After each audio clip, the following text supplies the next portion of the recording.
All right, so we're here with Louie Crump. Thank you so much for coming. Of course, of course. So you've been doing a lot of performances right now. What shows have been the most fun for you? I would say, honestly, something that stood out to me was the With Lowry show at Webster Hall in NYC. Number one, because, that's personally someone that I know, so it's good to see and work with someone who on the come up, been really close with. Plus, we share the same producer, so it's good to see that the sounds that are coming out of other artists, and I kind of gravitate towards that to, kind of guide me in the directions I should go since I'm an upcoming artist too. So that really stood out to me, and the energy from the show was crazy. Both coming from Connecticut, we got a lot of love. So that was definitely one of the major shows for me that I like personally. How do you usually prepare yourself before any show? Do you have any rituals or anything that you do to get ready for a show? I mean, my tracks being mostly about relationships and love, and I can also get on that turn up vibe. Usually I'll just go over all the tracks that I've done in the studio and then see what parts of each song will stand out that I can, make more detailed on stage. Like get the crowd involved. What can I do during a certain part of the song, whether it's spraying a water bottle off stage or stopping the music for a second and talking to the crowd? What can really get them interactive into it? Because I love all my fans, so I try and make that really kind of the best for them. A show's an opportunity to get them involved. So. There are a lot of talented artists coming out of Connecticut, I'm noticing. What makes you why do you think that the Connecticut scene has been growing as much as it has lately? Well, first and foremost, Connecticut has been on the rise for a long time. I'm just now seeing artists, including myself, just starting to get out there. We're on the brink of a lot of things. Like Connecticut, besides, artists like Chris Webby who have been doing their thing for a while, a lot of people I feel like have gone to a certain length in the music and then it's just kind of been on hold. So now you're seeing a lot of artists almost breaking the mold.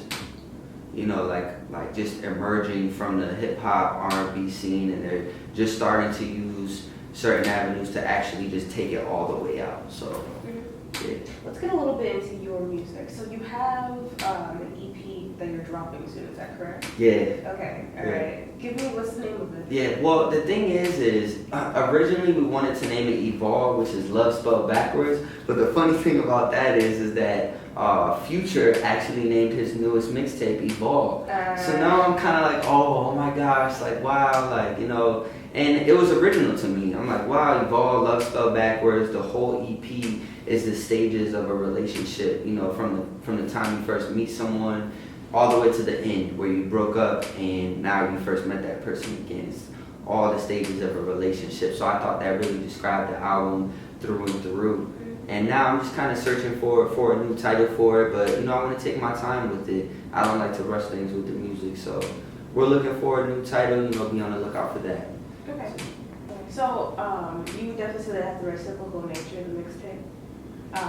So then, for the guys especially, what should the guys expect to get out of it? Because as a woman, I could probably guess, but I mean, honestly, I just want everybody to know out there, even though the EP is about love, there's a lot of tracks on the EP that are kind of turn up. It's got a little bit of a trap influence, and I think it's something different. A lot of my songs are going to make you want to turn up when I'm on stage, but at the same time, it gets you into it. There's a song called Say What You Mean, shooting a video with Mike Squires. I know you guys did an interview with him. Genius, great video producer.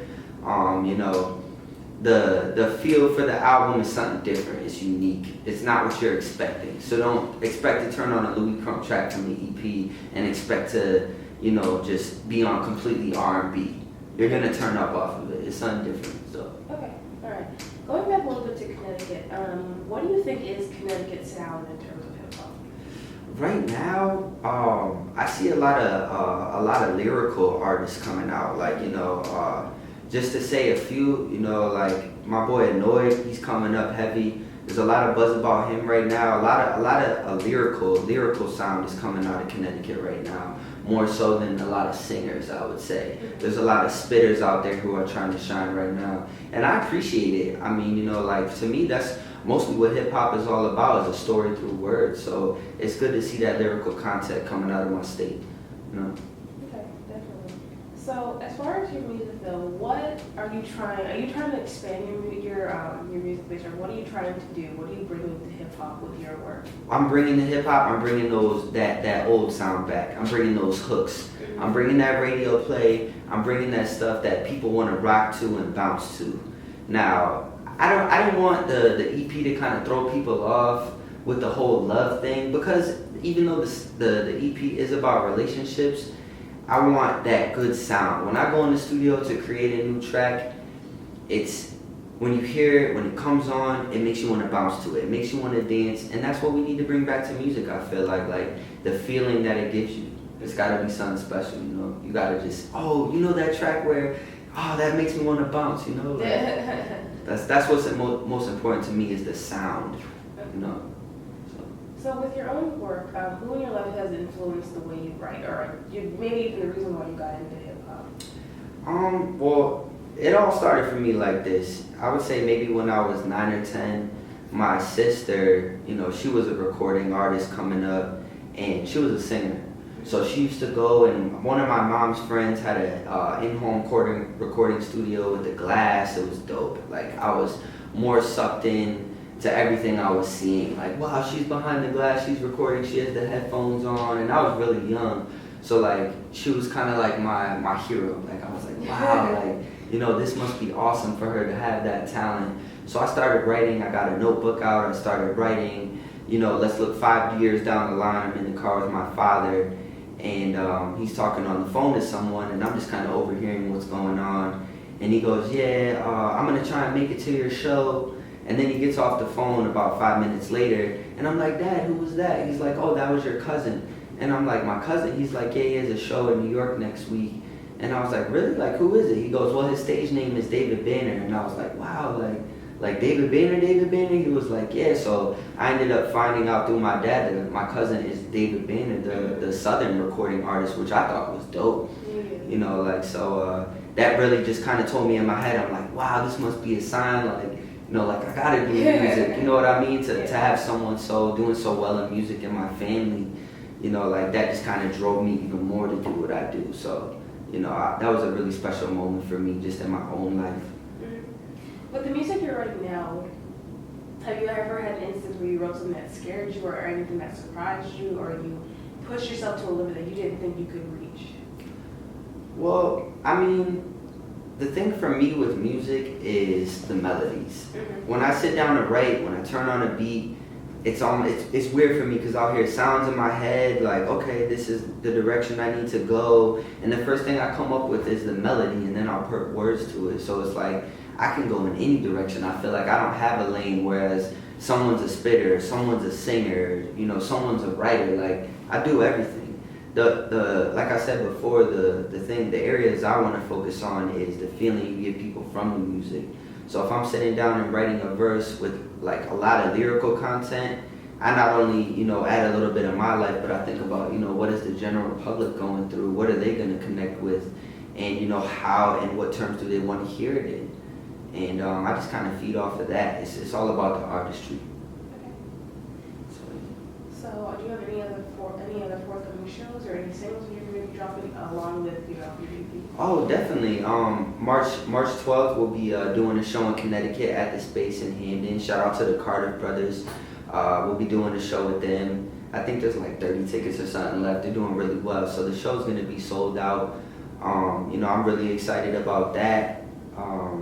I mean, in terms of singles, you guys are gonna have to stay tuned and see what's going on. Like, you know, just don't expect anything. Expect the unexpected. So. Okay.